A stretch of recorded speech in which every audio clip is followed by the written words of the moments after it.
Welcome to Madness and Other Hobbies. I'm your host, Mac McGill. This is our premiere episode, so all 7 of you who watch this can say you knew me when. In the future, I'm hoping to get some interviews. Today, I'm alone, which is okay, because I hate people. That's not true. It's a joke. Lighten up. Although I do study psychology, which is not always the best discipline for garnering faith in your fellow man, particularly the way I do it, which is often to focus on the dark side stuff, just kind of my jam. As you will see if you buy my book, Pools of Blood, Essays on the Psychology of Murder, available on Amazon through the link below. While I'm at it, let me take a moment to beg you shamelessly to smack the like button and subscribe to the channel. I have a very fragile ego and crave the approval of strangers. Before I get into today's topic, let me just kvetch a bit here. A lot of great podcasters out there, but one thing I am getting a little tired of is the style common right now, which is particularly famous folks trying to look like they're a man of the people or a person of the persons or whatever. Though it seems like women, I think, they have too much self-respect to do this. But the dirty t-shirt look. Like, hey, I slept in this last night and I just thought I'd do a podcast. This is an aesthetic promoted by oligarchs. They're saying, I'm so rich I don't even have to wear a suit. But then you also tip your hand because you're wearing bespoke headphones based on reversed engineered alien technology. And those little AirPods ain't fooling anybody either. That's just as social signally as anything else. Then you cover up half your face with a microphone that costs more than my rent, which is not to say that my podcast couldn't be improved by covering up half my face with just about anything, really. But as it stands, I can't even afford teeth. Still, I dressed up for you folks, and I'm hoping it's something might be an idea that I'll catch on, even though the black t-shirt market could collapse if it does. Okay, I'm done. Speaking of collapse, the Trump regime is decimating the scientific grant system in the United States. But other than that, he claims he's got our best interest at heart. I don't want to get too political right off the bat, but I'm not really buying that. That's our topic today, because I'm turning my homework into a podcast. Isn't that cute? How do you get scientific grants in the apocalypse? Now, one of my pet peeves, and admittedly I have a lot of them, is the misuse of the word decimate. The media does it all the time, and if anybody should know better, it's them, because they use words for a living. But who am I kidding? Decimate means to destroy a portion of something, period. That's what it means. End of discussion. Trump did try to destroy the entirety of the federal scientific grant system in the U.S., but he's only decimated it so far. See, that's how you use that word, okay? Moving on. I'll never forget reading the news one morning that all federal spending would be halted, just as I was expecting my student loans to come through for my PhD program that I'm about to finish the first year on. But he tackled on that, thank God. In any case, it's rough out there. It's rough out there. So if you're trying to do anything DEI related, in particular like childhood leukemia, childhood leukemia doesn't have anything to do with DEI. Bad example. Still canceled though. So, science people, put your hands in the sky if you're barely getting by. Grants are tough to come by from the government right now.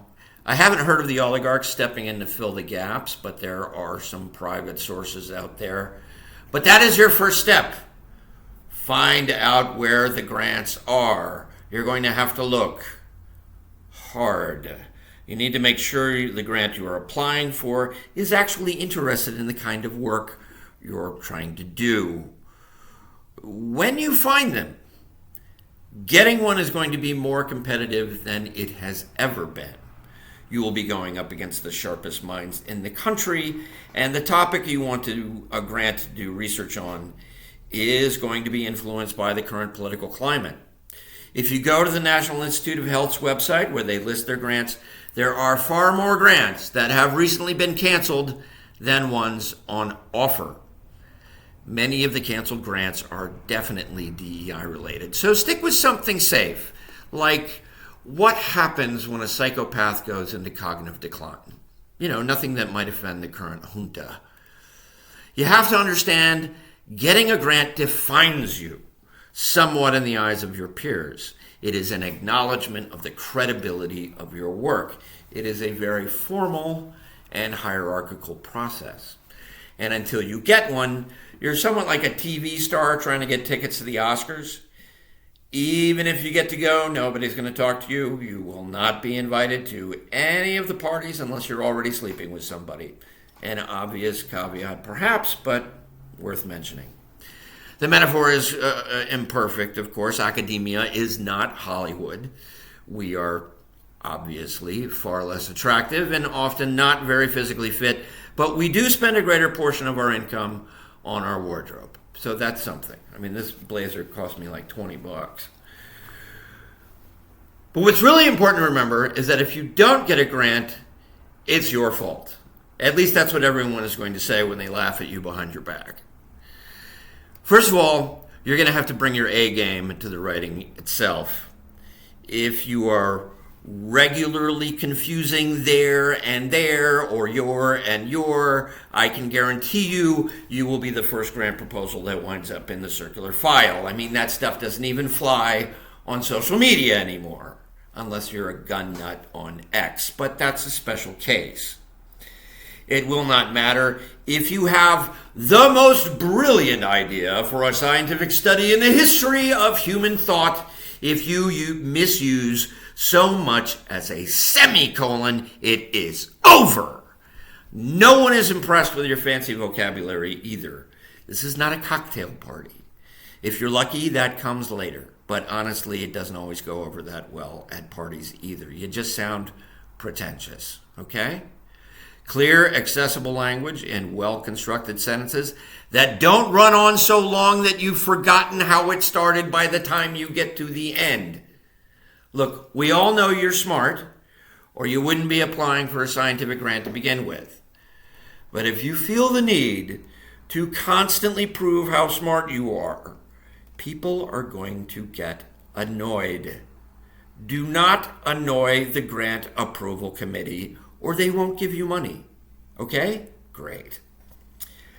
Another important thing to remember is that, unlike podcasts, which can go on forever, you are going to have a very limited space in which you get to make your case. You have to do so very succinctly, very formally, justifying everything, backing everything up with well-sourced data. There are only a few very boring studies showing that not only is ivermectin ineffective against COVID, but if you use it wrong, it will kill you.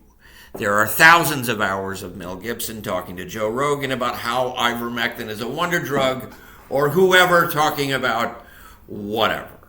And no, it's not fair. Get used to it, kid. Might even be that in the future, doing podcasts will be a better way to raise money for scientific research than the current, or rather former, peer-reviewed scientific system, which is a terrifying thought and not really a world I want to live in anymore.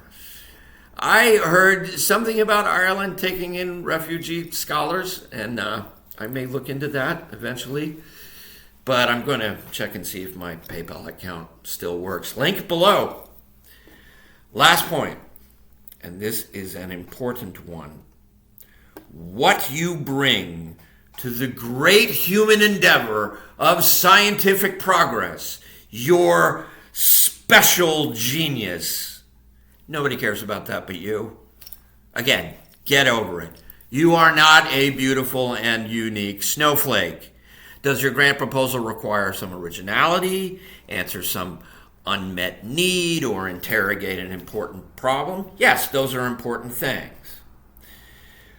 But remember, they just canceled grants for childhood leukemia, and I'm not sure what it is you're all fired up about, but it's safe to say it's tough to get noticed lately. Your best bet, show that what you are doing relates to other work being done, or that it has been done, and use the best sources you can possibly get your hands on. Your grant proposal is going to wind up in the hands of people who are way smarter than you are. It will be in a big pile with a bunch of other grant proposals, and then someone else, who is also smarter than you, is going to set up a hoop, set it on fire, and the first person will just start tossing proposals through the hoop and see which ones don't get burnt.